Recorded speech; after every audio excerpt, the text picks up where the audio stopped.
pataas. Lumalaban ng patas, ngunit ang mga abuso'y lumagpas. Mapipilitang matulad.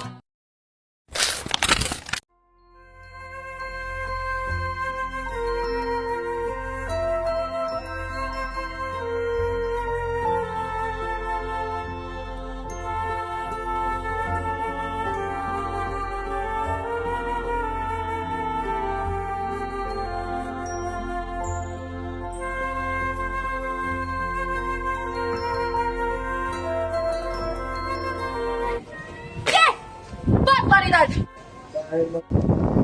Inyong labastangan! Kapitan! Bakit ang tapat ko dito? Sasadsad tayo ng bukirin na yung Doña Victorina. Lunas ay napakaganda. Bukay ka na sa mga bago bukas ang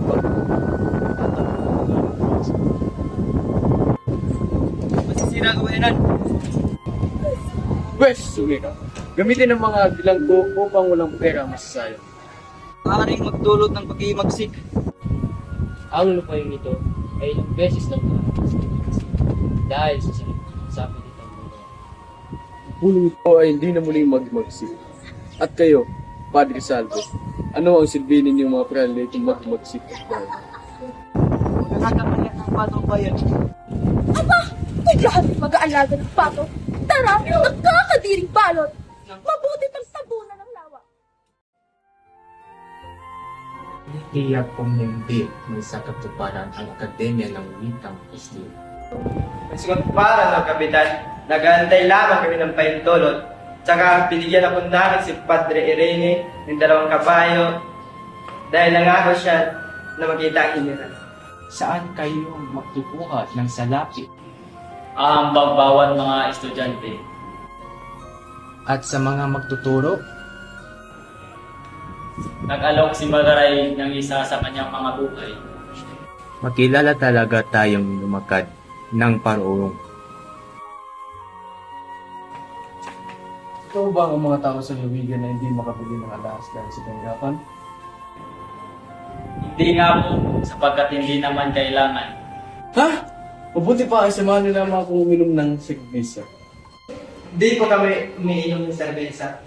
Sabi nga ni Padre Camora, ang pag-iinom ng maraming tubig ay sanhina ng walang siglo. Sabihin niya kay Padre Irene na inom ng maraming tubig.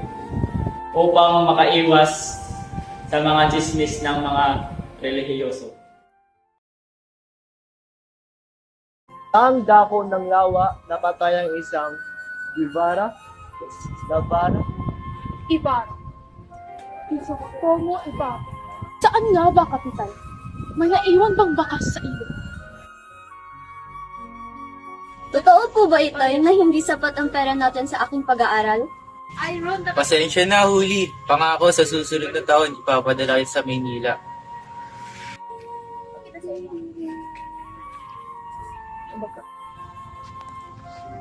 Magandang hapon, Padre. Delesporo, mabuti at nandito ka. Kailangan mo ng bayad ng iyong goods. 200 piso. Ito ay dahil sa iyong pagpapabaya. Wala kang karapatan sa iyong lupa. Magbayad sa sarili kong lupa. Ayoko magbayad. Mapipilit mo ba ako? Huli ng lalaking yan. Hindi! Lalaban ako! Ay, wag!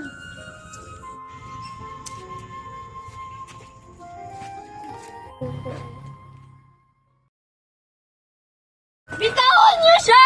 Itay! Itay! Hindi! Lumapit ka dito! Nasaan ang sigala mo?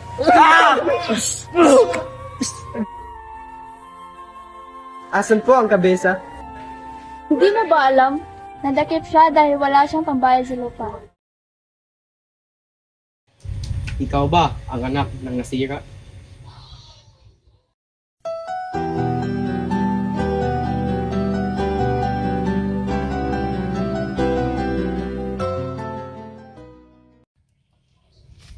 Senyor, maaari ko ba kayong tulungan? Hindi ko akalain na si Simon at si Ibarra ay isang tao lamang. Sabi nga ng mga praile, ikaw daw po ang nagpapayo sa pilitang paggawa. Anong nangyari sa dating Ibarra na aking hinangaan? Hindi na ako ang dati na iyong kilala. Ginamit ko na ang aking isipan. Ang nais lang naming mga estudyante ay makapagtayo ng akademya. Ha? Nagbibiro ka ba? Bakit niyo sinusulong ang Hispanismo? Di ba tayo sa pag-unlad ng bansa ang pagsasalita ng wikang Kastila? Ikaw ay Pilipino. Mag-isip ka! Basilio, isipin niyo mabuti ang mga ginagawa niyo. Inang Maria, kaawaan mo ang aking pamilya.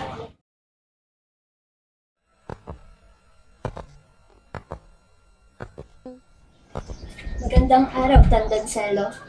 Aalis na po ako. Hindi man lang ako binati ng maligayang Pasko ni Huli.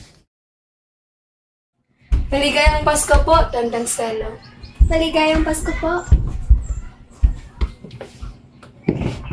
Tandang Selo. Nako! Napipi na si Tandang Selo. Nako! Napipi na! Nakakaawa naman si Selo. Nag-iisa lang din naman siya. Magandang hapon, Telesforo. Maaari po ba akong magbenta at makituloy ng alasin niyo? Natitiyak ko na hindi ninyo gusto ang batong wadlang. At natitiyak ko rin na mas gusto niyo ang diamante. Diamante? At antigong ba to? Yan ang gusto namin. Tama. Yan rin ang gusto ko. Ako din. Yun rin ang gusto ko. Aba, magkano po iyan? 3,000. Diyos ko! Ang regalo ni Maria Clara, yun ay may diamante at napakagandang ginto. Ano naman ang inyong itataya? Ano nga ba? Ang kapitan ay nakagawa ng kahit ano. Ngunit kami mga praile ay nakapagbayad ng Gawa ng kabutihan at panalangin? Kung gayon na ipapayag akong bayaran na lamang ng mga pangako, sa halip na bayaran ng salapi, ay sasabihin na lamang natin na lilimutan ng 5 araw ang mga kahirapan. At ito naman, ang ibabayad mo sa akin ay isang vale sa pagkabilanggo o isang utos ng pagtapon na wakang katalampangan.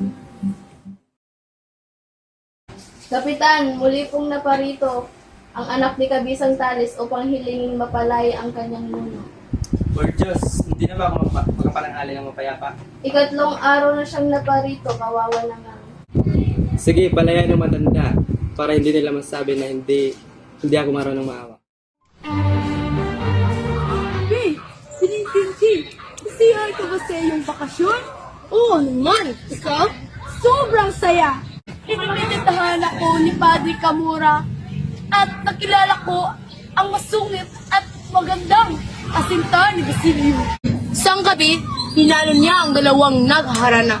At balang araw, may mangyayari sa kanya. Ha ha ha!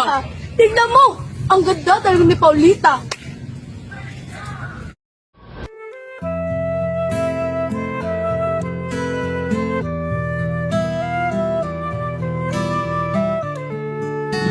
Penitente, tignan mo! Mamaya na, magsisimula na ang klase. Hindi mo ba nakikita? Naghihiling sila makaraig ng akademya. Isang kalokohan. Mamaya na nga. Tara. Hoy, ang token! Ano ba? Sige ulit ko. Sasagutin mo ang tanong ko. Ang nasa likuran ba ay makapagbabago sa nasa harapan? Nasido. Aray ko, napakahayag mo. Ikaw! Hindi kita tinatanong, ngunit napakaingay mo. Ngayon, ligtas mo ang iyong sarili. Namarkahan na kita ng isang guhit dahil hindi mo alam ang leksyon niya. Sige, Padre. Ilagay mo ang lahat ng buwit na gusto mo.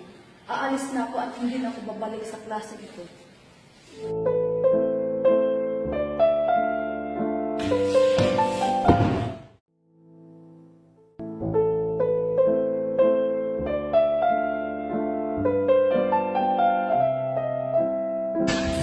Nais kong tumalon sa dagat. Hindi ka sana napag-initan. Sinabi mo sa akin ng sagot. Ang sabi mo? Minahal nga kayo. Makalaig, hindi ko wala. Kaninang umaga, nakipag-usap ako kay Padre Rene. Ang lahat daw ay tutol, ngunit ang kastasang hukom ang bigyan. Hindi naman malalim ang hukom.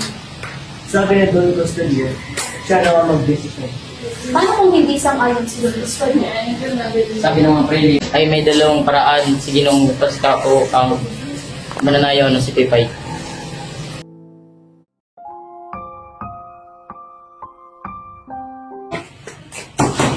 Ginong Pasta? O, sila na. Nais humingi ng tulong ang mga estudyante ninyo dahil naniniwala kami sa inyo. Ayoko makialala. Hindi naman namin hangad na ilagay ka sa kagipitan at isa lang ang aming layunin.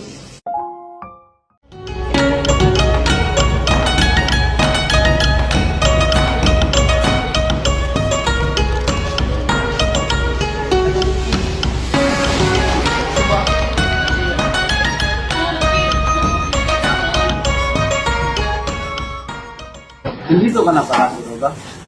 Senyor Simon, ngunit ako'y lugi, ako'y bagsak.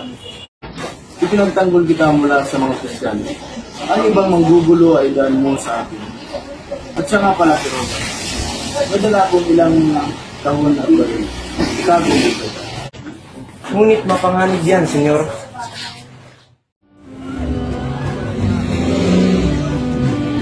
Ang ganda, ang ganda. Ang wagyo pala na ay Nasaan si Simon?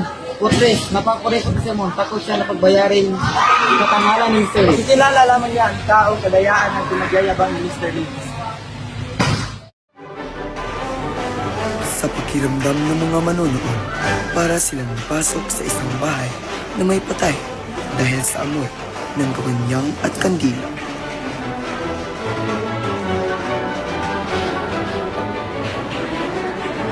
Bilisan, makakabagal naman ang mga tao nito. Kung gayon, magsuko na kayong lahat. Ibang ang gawas sa batong buhay na pula ay nakita ang kahong ito. Amay bangkay! Kadiri! Dere mo, Espenge, ipakilala mo kung sino ka! Ako si Motis, pinanganak noong panahon ni Amasi at namatay noong panahon ni Persia. Nung lumaan ako sa Babylonia, nanayanan ko ang pandarayan ni Gautama. Mamamatay kayo. Mamamatay. Mamamatay. Tayo'y gumagapang pataas, lumalaban ng patas, ngunit ang mga abuso'y lumagpas, mapipilitang matanggal.